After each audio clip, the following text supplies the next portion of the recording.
bem? Sou o Dr. Daniel, urologista. Vou falar um pouquinho um assunto feminino hoje, infecção urinária, cistite de repetição. Tá? Então, qual que é a definição da cistite de repetição? Quando ela ocorre pelo menos 2 vezes em 6 meses ou 3 vezes em 1 ano. E geralmente, quando a gente fala da cistite, ela precisa apresentar sintoma. A gente não está falando só do exame positivo, tá? Os 3 principais sintomas são ardor no canal da urina, a frequência urinária aumentada e dor embaixo do ventre. Tá? Em alguns pacientes, algumas idosas institucionalizadas podem ter às vezes um quadro de agitação motora ou ficar muito quietinha, um problema cognitivo, a gente percebe a pessoa neurologicamente um pouco afetada. Os 2 sinais são bastante correlacionados à cistite na mulher, seriam que são o mau cheiro e a urina escura, a gente acaba desprezando um pouquinho isso, tá? A gente não valoriza tanto. Então a gente toma muito cuidado em identificar o que é uma cistite sintomática do que é uma bacteriúria assintomática. Tá? Então bacteriúria assintomática, um nome feio, mas acho que assintomática as pessoas já estão entendendo um pouquinho mais o que é assintomático, né? Então seria uma infecção, a presença da bactéria na urina, sem causar infecção. Tá? É só com a presença de mau cheiro ou urina um pouco escura. Nessa condição, a gente vai tratar basicamente a gestante, pelo risco de parto prematuro. Tá? Mas mesmo um paciente diabético, que tem a bacteriúria sintomática, a gente não vai tratar necessariamente. Tá?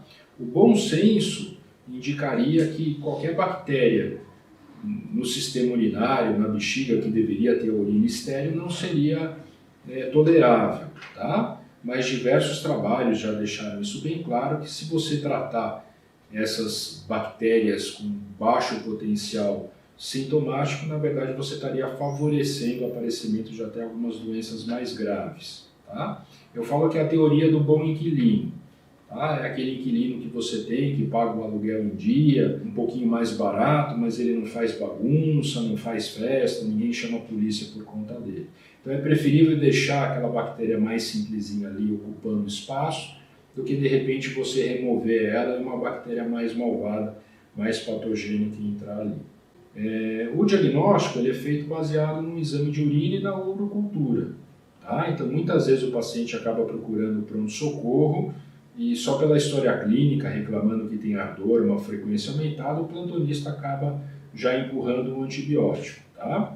A gente entende que isso é uma rotina do hospital, não dá para ficar esperando às vezes o exame por muito tempo, o pronto-socorro pode estar cheio, mas o ideal seria que a paciente pudesse fazer uma urocultura, que vai demonstrar qual que é a bactéria, tá? E o antibiograma, que vai mostrar qual que é o antibiótico mais adequado para tratar essa infecção. Hoje em dia a gente tem uma resistência, um problema mundial, tá? Uma resistência bacteriana muito grande. Então, por exemplo, cefalexina tem quase 80% aí de resistência. Tá? Quer dizer que de cada 10 pacientes que a gente passar um Q-Flex, só 2 talvez vão resolver.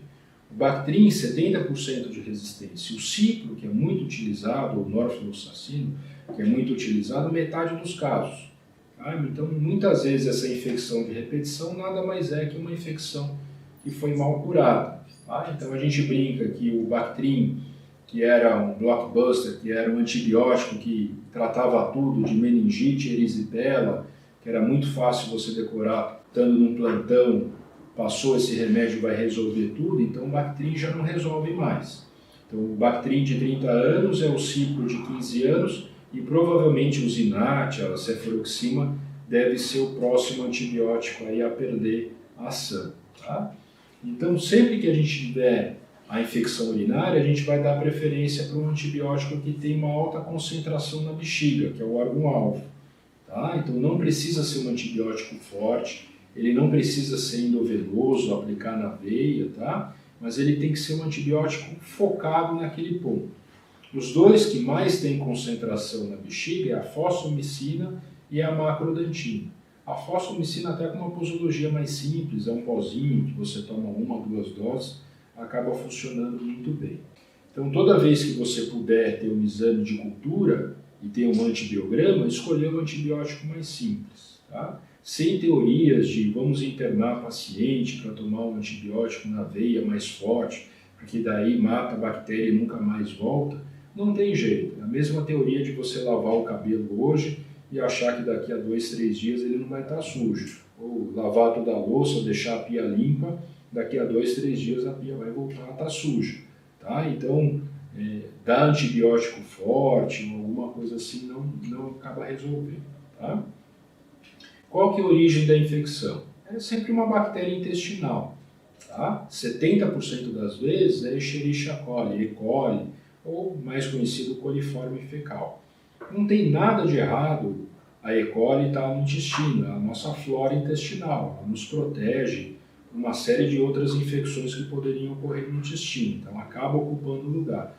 Mas quando ela vai para a bexiga, ela causa cistite. Tá?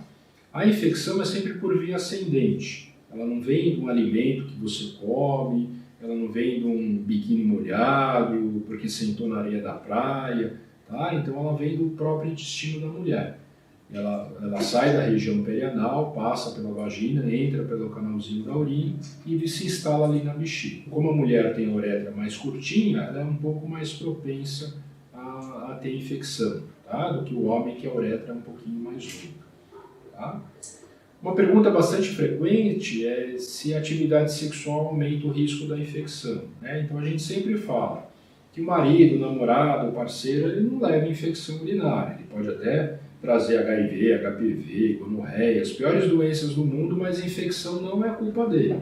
Tá? Só que o pênis, quando ele bate no fundo da vagina, ele dobra a uretra um pouco para baixo e facilita, ele encurta esse caminho.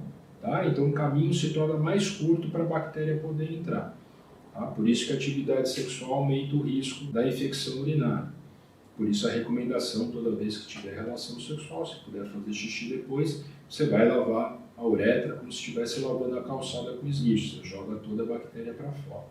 O que a gente pode orientar para o paciente não ter infecção? Umas orientações dietético-comportamentais muito simples. Pedir para tomar mais água.